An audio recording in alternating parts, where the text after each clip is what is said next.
Hello and welcome to the Walking Talking topic on angles, question number 9 with me, Mr. Barton, and flipping heck, what an epic question to end this section of the Walking Talking topic this is. Loads of stuff going on here, so let's try and get our head around it. The map below shows the island of Majorca. Find the bearing, of Palma from Alcudia, I'm going for there maybe. Right, let's find the bearing of Palma from. So remember what we said before, from. That's where it's going to start. So best thing to do is join these up with a straight line first. And then let's just remember, bearings, as we said before, are measured from north. They go clockwise direction and they are 3 digits.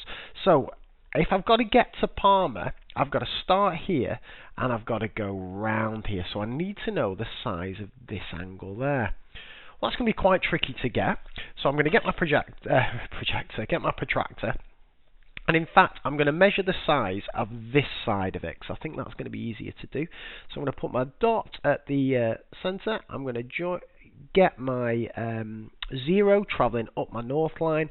And I'm going to measure it round, and I reckon I'm getting 10, 20, 30, 40, 50. I reckon it's between 130 and 140. I'm going on mine for 136 degrees for that side of it. I'll just pop that on again just to double check, but I'm pretty confident with that. About 130 degrees, 135 degrees, something like that. So if that's 136 degrees, my other side has got to be 360, take off my 136, which is leaving me with 224 degrees. So I think the bearing of Palma from Alcudia is 224 degrees.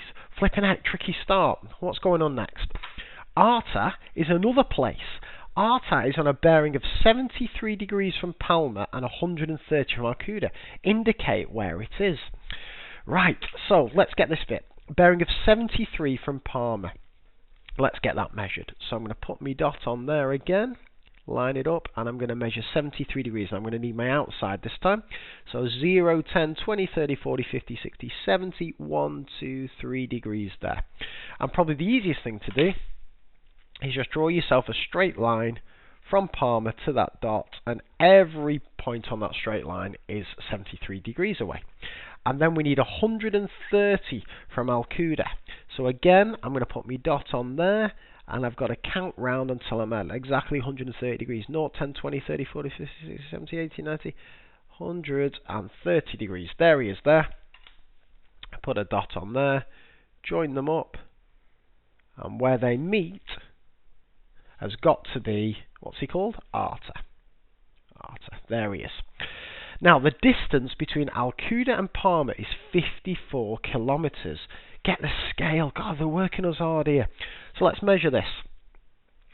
Using my ruler, I'm getting pretty much 5 centimetres. So I'm saying 54 kilometres, I'm saying, is pretty much 5 centimetres. Now, the thing is, I need the scale in the form of centimetres to metres. So let's work out what 1 centimetre is.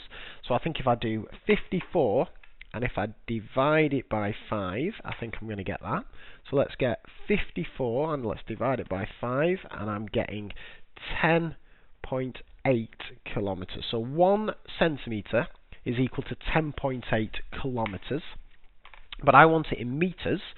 So I've got to know here that 1 kilometre is equal to 1,000 metres. So 10.8 kilometres, well, that must be 10,000 and a bit.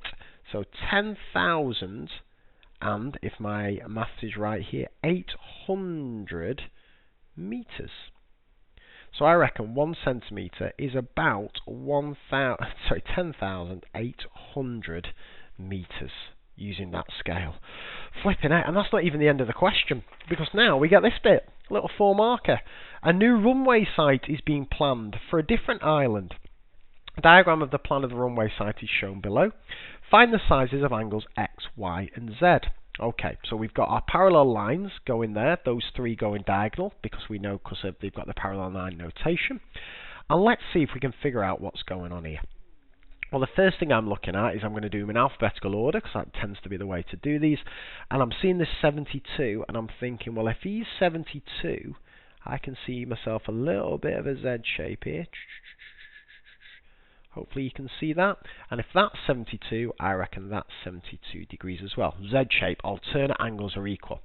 So if he's 72, angle X is on a straight line there. And angles on a straight line add up to 180 degrees. So I think X must be 108 degrees, because 108 and 72 are going to give you 180. So X is 108 degrees. Okay, now does that help us get angle Y? Well, angle Y is not too bad, because this seems to be on a parallel line as well. If I extend this kind of dash notation a little bit further, you'll see actually angle Y is an F shape, a corresponding angle with 72. And corresponding angles are equal, so angle Y is going to be 72 degrees. Not too bad at all.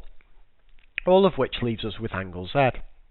Now, angle Z looks like he's going to be really tricky to work out, but he's not too bad. There are a few ways of doing this.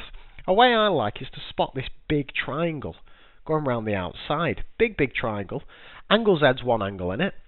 That's 90 degrees. And angle Y we now know is 72 degrees. So angles in a triangle are 180 degrees. So angle Z must be 180. Take off your 90. Take off your 72. Well, 180 take off me 90 leaves me with 90. Take off 72 and I think I've only got 18 little degrees left over. And that must be angle Z. What an epic question that was.